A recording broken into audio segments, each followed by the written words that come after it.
কিছুদিন হলো শুধু পার্সেল দিয়ে ব্লগটা শুরু করছি, তাই না? আসলে এত পার্সেল আসছে যে ব্লগটা পার্সেল দিয়েই শুরু করতে হচ্ছে। ঘুম থেকে উঠেই শুধু দেখছি পার্সেল আসছে। যাই হোক, এটা একটা জুতো অর্ডার করেছিলাম বাটার থেকে, তো সেই জুতোটাই চলে এসছে। এটা হাজব্যান্ড কিনে দিত, মানে হাজব্যান্ড কিনে দিল বলতে আমি এবার পুজোয় কোনো ডক্টর শুনিনি বা ভালো কোনো জুতো আমি নিইনি, যে কারণে হাজব্যান্ড বললো যে তাহলে এটা নিয়ে নাও, তো ওই কারণে নিয়ে নিলাম। আর ওই কিন্তু চয়েসটা করে দিয়েছে, ওর একটা অবজেকশন আছে যে তো এটা ওই পছন্দ করে দিয়েছে। কেমন লাগছে জুতোটা সেটা কিন্তু তোমরা অবশ্যই কমেন্ট করে হয়ে যাবে একদম। যদিও বেশ কয়েকদিন আগের ব্লগ, অনেকদিন পর আমি আপলোড করছি, তো যাই হোক এই তো কাছ থেকে দেখিয়ে দিলাম। জুতোটা কিন্তু আমার পরাও হয়ে গেছে।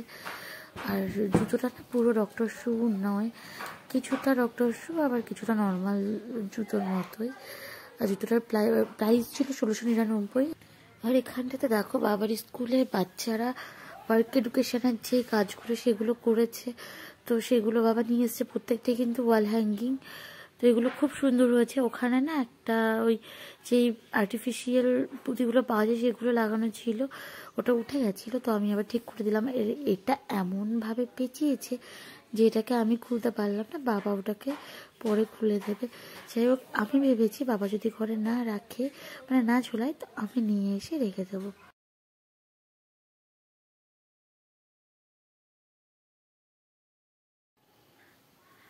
রেডি হয়ে নিয়েছি, যাব বিয়ে বাড়িতে। ভাবছো এত সাদা মাটা সাজ কেন? আসলে বিয়েটা হবে মন্দিরে, তবে পালিয়ে যে তারা কেউ বিয়ে করছে না, বিয়েটা হচ্ছে পারিবারিক মতেই, কিন্তু হরি ঠাকুরের মতে বিয়েটা হচ্ছে। আমার পিসিশাশুড়ির ভাসুরের ছেলের বিয়ে, ওরা শিমুরালি থেকে এসছে। তো এই শাড়িটা প্রথম বছর ষষ্ঠীতে মা আমাকে দিয়েছিল, মানে আমার মা আমার বাড়ি থেকে দিয়েছিল। তো এটাই পরলাম, অনেকদিন পরা হয় না শাড়িটা, মানে শাড়িটা আমি একবারই পরেছি, তো এই কারণে এটাই পরলাম। বাবা চলে গেছে পিসানদের সাথে, আমি আর মা এখন যাব। সন্তরন্দা মা দিল, এখন মা আর আমি বেরোবো। তো চলো, আমি ফার্স্ট টাইম মন্দিরে বিয়ে দেখবো। আমার খুব ইচ্ছে ছিল যে আমি কখনো না কখনো একবার মন্দিরে বিয়ে দেখবো, তো ফার্স্ট টাইম আজকে দেখতে চলেছি। আমার মনের ইচ্ছা পূর্ণ হতে চলেছে, তার সাথে চলো তোমাদেরকেও নিয়ে যাই, তো তোমরাও সাথে চলো। আর আজকে এই নতুন শালটা নিয়ে নিয়েছি। আসলে এই শালটা নিয়েছি এই কারণেই, দামি শালগুলো সবসময় নিয়ে বেরোনো যায় না, ওই জন্য এই শালটা ভাবলাম এটাই নিই। এটা ধুয়ে দিলে হয়ে যাবে, বা এসে রোদ দিয়ে রাখলে হবে, নাহলে সব শালগুলো দামি দামি, যে কারণে ওগুলো সবসময় ইউজ করা যায় না। আর আমার চাদর নেই, শাল রয়েছে, যে কারণে ভাবলাম এটাই নিই। চাদর কিনতে হবে দু একটা, নাহলে প্রচণ্ড সমস্যা হয় টুকটাক বেরোনোর সময়, মানে শাড়িটারি পরলে কোথাও টুকটাক গেলে টেলে। তোমাদেরকে ফুল লুকটা দেখিয়ে দিই। তো এই যে শাড়িটা, এটার এই আঁচলটা হলুদ কালার আর পুরো শাড়িটা গ্রিন কালারের মধ্যে।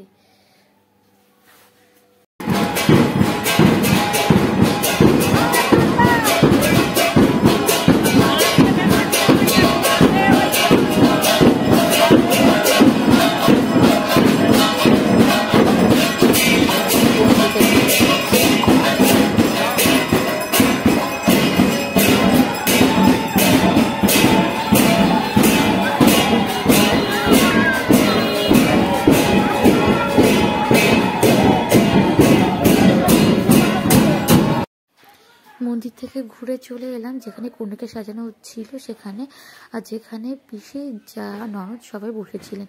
তো এখানে পিসির যা ননদ সবাই বসে আছে, তো আমরা এখানে এসে বসলাম। টপিটাকে দেখছো, ওটা কিন্তু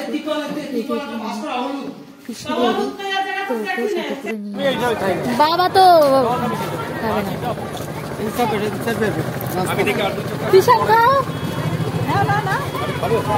খাবে না। ভীষণ ফুচকা খাওয়ালো, তারপরে চলে এলাম, দেখলাম আরো একটা বিয়ে এখানে হচ্ছে।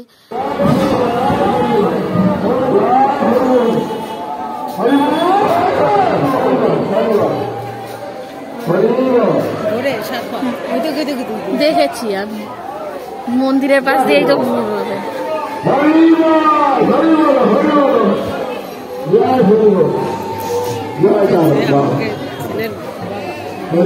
চিনছি তো, ওই বিয়ের কথাই বলেছি, ওনার কথাই বলেছিলাম।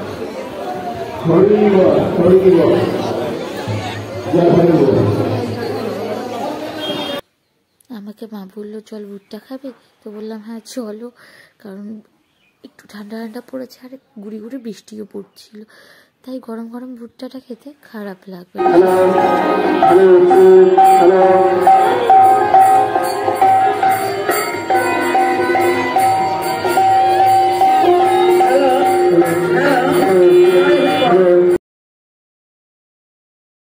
এইদিকে নাট মন্দিরের ভিতরে ভিড়টা একবার দেখো, অন্যদিন কিন্তু আরও ভিড় থাকে, বলতে গেলে তিল ধারণের জায়গা থাকে না। আজকে বৃষ্টির কারণে একটু ভিড়টা কম, তবুও কিন্তু পরের দিকে ধীরে ধীরে ভালোই ভিড় হয়ে গিয়েছিল। আর তোমরা যারা ঠাকুরনগরের বাইরে থেকে ব্লগটা দেখছো, তোমরা চাইলে মাসের প্রথম বুধবার শান্তিসভায় আসতে পারো। চলো এবার বউকেও সাজানো হয়ে গেছে, সবাই মিলে নিচে যেতে হবে। আর যে ব্লু কালারের শাড়ি পরা যে ভদ্রমহিলা দাঁড়িয়ে আছেন, উনি কিন্তু কনের মা। আর এদিকে তো সবাই বসে আছে, পিসির তিন যা ননদ সবাই। তো বউ জিজ্ঞেস করছিল আমাকে কেমন লাগছে, তো সবাই বললো ভালোই লাগছে। তো এরপর ওর ফটো সেশন হবে, যতই মন্দিরে ফটো সেশন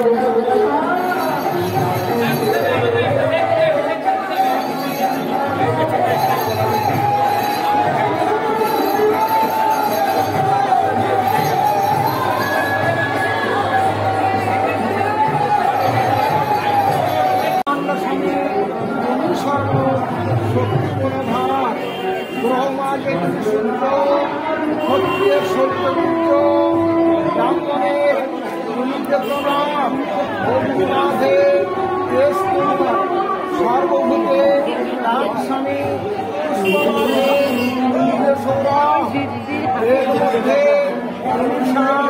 সর্বদেশু মেরুনাম রুদ্রগণ মধ্যশঙ্কর বসুমধ্যে অগ্নিরূপে যজ্ঞশরীরে জলাশয়ের মধ্যসাগর কার্তিক সেনাপতি পুরোহিত বৃহস্পতি মহাঋষি বৃক্ষমাঝে অশ্বত্থ সন্দর্ভে সিদ্ধরথ দেবঋষি মধ্যিনারদমুনি তুমি কপি সিদ্ধ মাঝে আদিকে দেখেছি মুখে তুমি বেদবানের পাবন অস্ত্রধারী মাঝে রাম তুমি সর্বপরিণাম তুমি ব্রহ্মা তুমি নারায়ণ তুমি আদি তুমি অন্ত তুমি রুদ্র তুমি শান্ত তুমি বৃন্দাবন বংশীধারী কৃষ্ণাঙ্গের আদঙ্গ তুমি গৌরাঙ্গ বর্তমানে পূর্ণ ব্রহ্ম তুমি বিনে নাই গতি তুমি মোর প্রাণপতি কেউ তবু চরণ রাখু আদি তব কৃপা পেলে পুরানো তাত্ত্ব গিয়ে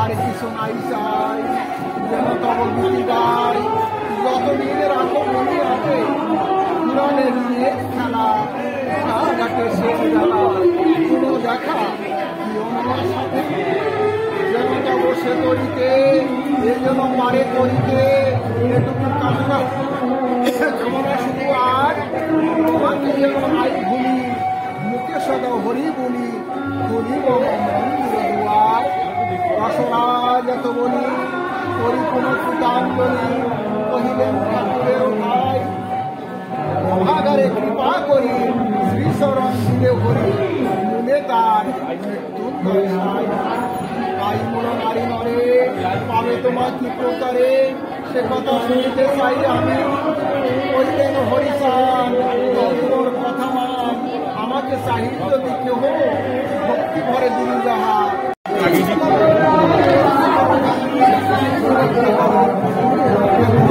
শান্তি হরিচাঁদ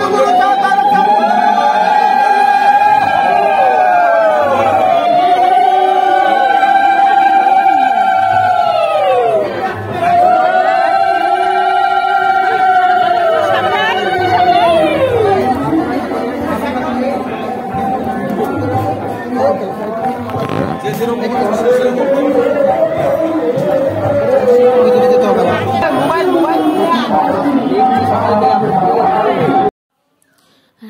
নতুন বর আর কনে শান্তি মাতা এবং শ্রী হরিচাঁদ ঠাকুরকে শাড়ির শাল এগুলো পরিয়ে দিচ্ছিল। আর এখানটাতে আরও অন্যরা বাকিরা সবাই বসেছিল, পুরোহিতরা এবং আমাদের যে এমপি শান্তনু ঠাকুর ওনার ওয়াইফও ছিলেন। তো সবাই মিলেই এখানে বসে বিয়েটাও দিচ্ছিল আর ওদেরকে আশীর্বাদও করেছিল। তো চলো তোমরাও দেখতে থাকো।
হরি ঠাকুরের মতে বিয়ে আমি জীবনে ফার্স্ট টাইম দেখছি, তো আমারও নতুন অভিজ্ঞতা, তার সাথে তোমাদেরও।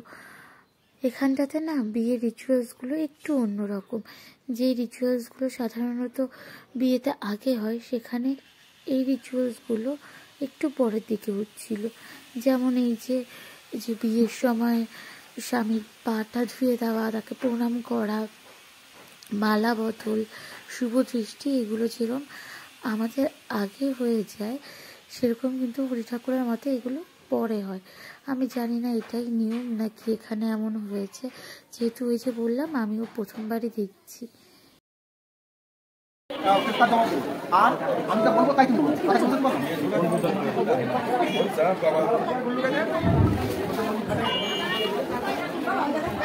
তোমার নাম বলো, বাবার নাম, ঠাকুরদার নাম। আমি সজ্ঞানে সুস্থ মস্তিষ্কে অতি স্বাভাবিক অবস্থায় হরিচাঁদ ঠাকুর শান্তিমা সাক্ষাৎ, ঠাকুর বংশের মা সোমামা সাক্ষাৎ, ঠাকুরের ভক্তবৃন্দ সাক্ষাৎ আমি প্রতিজ্ঞা করিতেছি আজ হইতে মাঘ নম্বর তাকে আমি অর্ধাঙ্গিনী বা স্ত্রী রূপে গ্রহণ করিলাম। আমরণ তার ভরণ পোষণ সমস্ত দায়ভার আমি গ্রহণ করিলাম। ঠাকুরের ভক্তবৃন্দ সাক্ষাৎ, ঠাকুর সাক্ষাৎ, সোমামা সাক্ষাৎ, সবাই আমাকে আশীর্বাদ করুন। আমি যেন হরিচাঁদ ঠাকুরের দাদা সাজ্ঞা পালন করে সুসন্তানের জনক হতে পারি, সবাই আমাকে সেই আশীর্বাদ করুন। হরি বল, হরি বল, হরি বল। বাবা তোমার নাম বলো, তোমার বাবার নাম বলো, তোমার ঠাকুরদার নাম বলো, বলো। আমি সজ্ঞানে সুস্থ মস্তিষ্কে অতি স্বাভাবিক অবস্থায় হরিচাঁদ ঠাকুর শান্তিমা সাক্ষাৎ, ঠাকুর বংশের মা সোমামা সাক্ষাৎ, ঠাকুরের ভক্তবৃন্দ সাক্ষাৎ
বসো ওখানে বসো।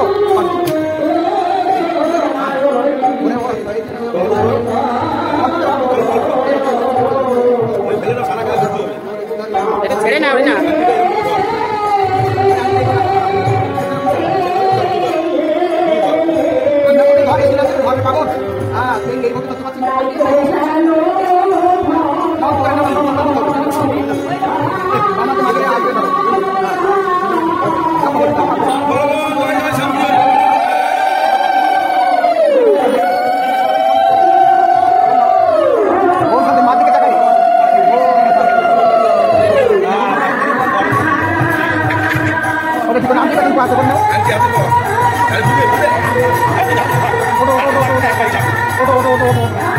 একটু উপরে দেখো।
উলুধ্বনি দেবা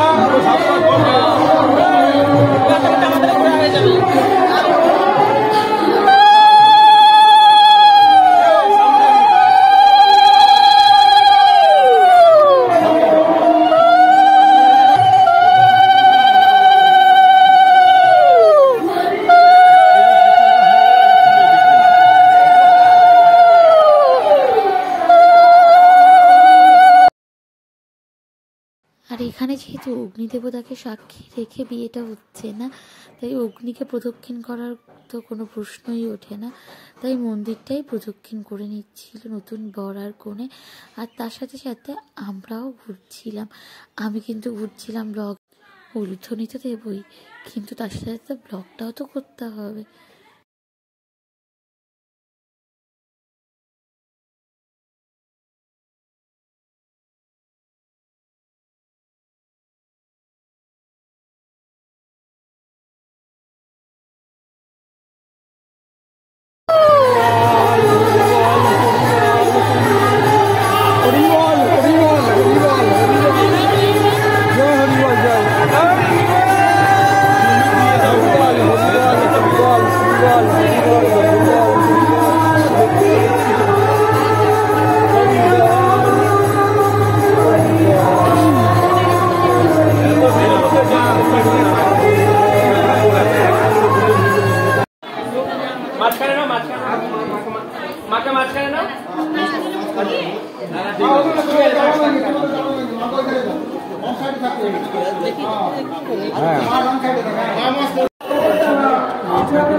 বাড়িতে চলে এসেছি, বিয়েটা খুব ভালোভাবে হয়ে গেছে। আর আজকে শান্তি সভার আয়োজনটাও ওই দাদাটাই করেছিল, যার আজকে বিয়ে ছিল। আমাদেরকে রাতে ওখানে খেতে বলেছিল, ভোগের প্রসাদ দুপুরবেলা পনির টনির হয়েছিল, আর এখন খিচুড়ি। যেহেতু খিচুড়ি, ওই জন্য আমরা আর খেলাম না, আমি মা বাবা কেউই খাইনি, বাবা দুপুরে খেয়েছে। তো এখন ভাত বসাতে হবে। আমরা তো অনেক কিছু খেয়েছি বেলা, মানে ওখানে বসে, আর এখন শুধুমাত্র সিদ্ধ ভাত বসাবো, টমেটো সিদ্ধ আলু সিদ্ধ দিয়ে। দুপুরের মটর ডাল আছে, যেহেতু আজকে বুধবার তো নিরামিষ মটর ডাল রয়েছে আর শিম পোস্ত রয়েছে, এগুলো দিয়ে হয়ে যাবে। তো চলো আজকের মতো ব্লগটা এখানেই শেষ করছি। যদি ভালো লাগে তাহলে প্লিজ লাইক শেয়ার কমেন্ট করো। যারা এখন আমার চ্যানেলটি সাবস্ক্রাইব করোনি তারা প্লিজ পাশে থাকা বেল আইকনটা ক্লিক করে চ্যানেলটা সাবস্ক্রাইব করে দিও। সবাই ভালো থেকো, সুস্থ থেকো, টাটা, শুভরাত্রি।